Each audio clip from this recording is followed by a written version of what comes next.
It's time to talk about this. Cristiano Ronaldo was not the problem at Manchester United Football Club. There is a deep and rotten issue at this football club. We continue to ruin and scapegoat strikers. Now, you can say Højlund wasn't good enough. You can say Sesko, he's looking like a fraud, he isn't good enough, 80 million wasted. The fact of the matter is, post Sir Alex Ferguson, there are only two strikers that have proved himself at a consistent level. One, Zlatan Ibrahimovic, and two, Cristiano Ronaldo. Those two players, guaranteed goals. You feed them, they'll score. Maybe you can make an exception for Romelu Lukaku, actually, who had a decent record at United.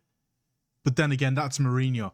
Mourinho, in my opinion, is the only manager that prioritized his system around his strikers. Everything he did was to set up his strikers to score. You give players like Lukaku, Ronaldo, Ibrahimovic a chance to score, and they're going to score. It's very simple. In this system, and even in Ollie's system, the way we were set up, it did not allow our main number 9 to score. It was set up for our attackers through the inside forwards, whether it was Rashford or Greenwood at the time, to score and create. But our main number 9 suffered. Anthony Martial, another name.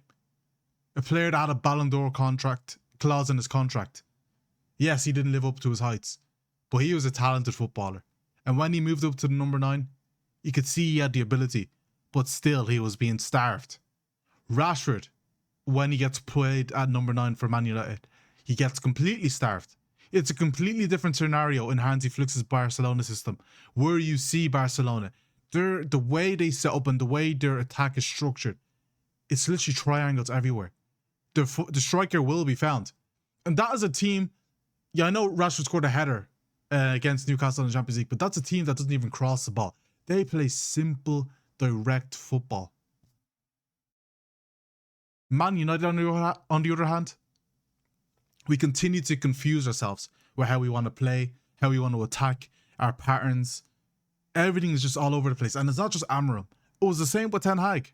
Besides that first season, and besides Rashford absolutely carrying us for about 6 months of that season, what else did we do? What other attackers delivered under Ten Hag? None.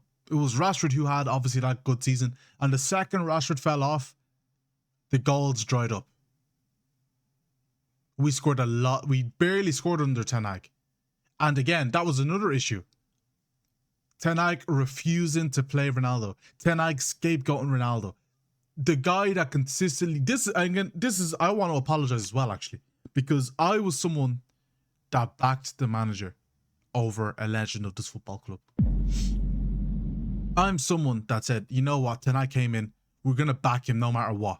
And yes, on the face of it, we got top 4 and we won a trophy. But on the backside, the long-lasting issues there were there to be seen. Because after Ronaldo left, he was not the issue. We still struggled when it came to attacking wise. And now, till this day, we're struggling. Not getting Harry Kane was a massive, massive mistake. And we're seeing the effects of it. Cristiano Ronaldo scored goals. It's that simple. His first season, he bailed us out in the Champions League several times. Against Atalanta. In the league sometimes, he was the only one doing something. That was the difference with Ronaldo. And I was someone that, like, at that time, I was like, you know what, Ollie's gone. Fuck this, the season's over. And I continued to just, like, give up. I gave up mentally. I gave up with this team. 7th, I thought finishing 7th, it couldn't get any worse than this. Obviously, we had that one season that was sort of a high with Ten Hag. Then after that, it just came crashing down since. It's been worse and worse and worse. And look at where we are now. That just goes to show you, that scapegoating your legend, especially when he hasn't done anything wrong, is never the right play. Yes, he's older. But if you're scoring 20 goals in the league, I'm pretty sure Ronaldo scored 20 goals in the league. Quote me if I'm wrong. As a 35, 36-year-old striker. Especially when you're arguably the greatest footballer of all time. No one can chat to you. No one can actually say nothing to you. No manager, nothing. And I understand no one's bigger than the club, but listen, it's Cristiano Ronaldo. You make sure that he has the environment to prosper, not the other way around. It's that simple. And unfortunately, with him gone, we have no one that knows how to put it in the back of the net. Obviously, we just signed Mbumo, who is actually a good goal scorer. He got 20 goals last season in the league. But to put it on him and to compare him, even Mbumo entering his prime, in comparison to 35-year-old Ronaldo, it's night and day.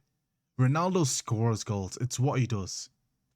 That is something that can't be replaced. It really isn't. You can't replace that. So, in retrospect, in my opinion, we fucked up massively. I fucked up massively not backing Ronaldo. And I'm ashamed. But now I understand that Højlund was not the issue. Even though I don't think he was good enough, ultimately, him alone was not the issue, because it's very obvious our strikers are continuously isolated. They're continuously scapegoated. They're continuously humiliated. Sesko's almost on 007. Not because of his own doing, not because he's a bad player, but because our system kills our strikers, essentially. We destroy our strikers. And still Ronaldo was able to thrive through that. That just goes to show you how good of a footballer he is. And now at this football club, it's just full of regret, because we're going to need a striker. I mean, we have Sesko, but we're going to need a system, that accommodates the striker. Because if Sesko... God, I'm backing Sesko. Let me just put it that way. But if Sesko does not score in the next 5 games, alarm bells will be going off. Because Amram was not starting him. He was not playing him. He was making all these excuses. In my opinion, he doesn't rate him. And that's an issue. Because Sesko is a good player with a lot of potential. And if you can't get him to fire goals or to contribute in the game, your system is flawed. It's that simple. It's okay when you're doing it in the Portuguese league and Gyökeres is bullying 5'5" Portuguese farmers. But in the Premier League, where everyone is a beast, you need to deploy a system that's going to get the best out of your strikers. And we're not doing that at the moment. Obviously, we've got a game against Brentford tomorrow, and hopefully my concerns are wiped from this day forward, but it's likely that I'm right, unfortunately. So, we'll see. But the point of this video is basically making an apology to Ronaldo. I'm sorry for ever doubting you. Our system was fucked up, and it's time as Man United fans we realise this. We do not provide for our strikers.